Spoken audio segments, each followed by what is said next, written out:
ত্রয়োদশ সংসদ নির্বাচন হবে কোন প্রক্রিয়ায় এই আলোচনা এখন তুঙ্গে। বিএনপির এতে আপত্তি থাকলেও এই পদ্ধতিতে ভোটে যাওয়ার পক্ষে জামাত, এনসিপি সহ বেশ কিছু দল।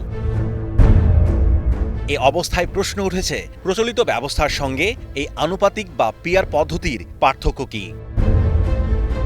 গণতান্ত্রিক দেশগুলোতে জনপ্রতিনিধি নির্বাচনের ব্যবস্থা প্রধানত দুটি।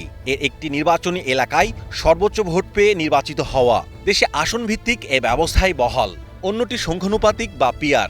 এই পদ্ধতিতে একটি দলের পাওয়া ভোটের অনুপাতে নির্ধারণ হয় সংসদের প্রতিনিধিত্ব। সংখ্যানুপাতিক পদ্ধতিতে ব্যালটে প্রার্থী থাকবে না, ভোট হবে দলীয় প্রতীকে। দলটি যত শতাংশ ভোট পাবে সে অনুপাতে বণ্টন হবে সংসদীয় আসন। যেসব দেশে দ্বিকক্ষ বিশিষ্ট সংসদ, সেখানে কোথাও এক কক্ষে সংখ্যানুপাতিক, আবার অন্য কক্ষে নির্বাচন হয় আসন ভিত্তিক। বিশ্বের ১৭০টি দেশের ৯১টিতে এ ব্যবস্থা প্রচলিত। উন্নত দেশগুলোর সংস্থা organisation of economic development and cooperation OECDভুক্ত ৩৬টি দেশের ২৫টি দেশে এই ব্যবস্থা অনুসরণ করে। সংখ্যানুপাতিক পদ্ধতিতে ছোট দলগুলো সুবিধা পায় বেশি। সরাসরি ৩০০ আসনের নির্বাচনে কোনো দল গৃহীত ভোটের শতকরা ১০% পেলে আনুপাতিক হারে সংসদে তাদের আসন দাঁড়ায় ৩০-এ। ধরা যাক, বর্তমান পদ্ধতিতে এক আসনে লড়ছেন ৪ দলের ৪ প্রার্থী, আর এই নির্বাচনে ভোট পড়েছে ৯০%। এর মধ্যে প্রথম, দ্বিতীয় ও তৃতীয় প্রার্থী ২০% করে ভোট পেল, আর চতুর্থ প্রার্থী পেল ৩০%। এখনকার পদ্ধতিতে চতুর্থ প্রার্থী হবেন সংসদ সদস্য, আর ওই ৩ দলের ৬০% ভোট কোনো কাজে আসবে না।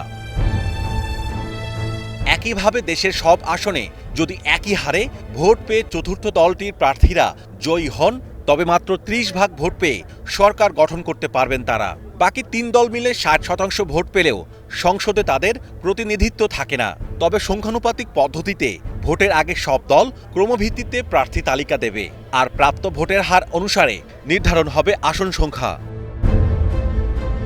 ২০০৮ সালের নির্বাচনে আওয়ামী লীগ ২৩০টি আসন পেলেও ভোট পেয়েছিল ৪৮%, আর বিএনপি মাত্র ৩০টি আসন পেলেও ভোট পেয়েছিল ৩০%।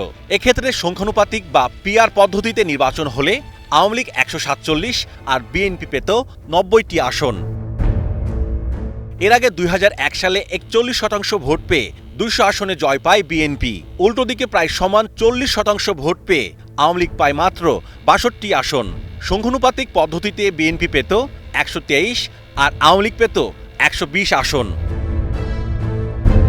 অতীতের নির্বাচনগুলোতে যেহেতু কোনো দলই ৫১% ভোট পায়নি, তা জামাত, এনসিপি সহ বেশিরভাগ দল মনে করছে সংখ্যানুপাতিক বা পিআর ব্যবস্থায় আগামী নির্বাচনে ভোটের হিসাব পাল্টে যেতে পারে।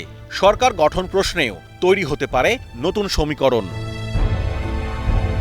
Mahmudul Hasan, star news, Dhaka.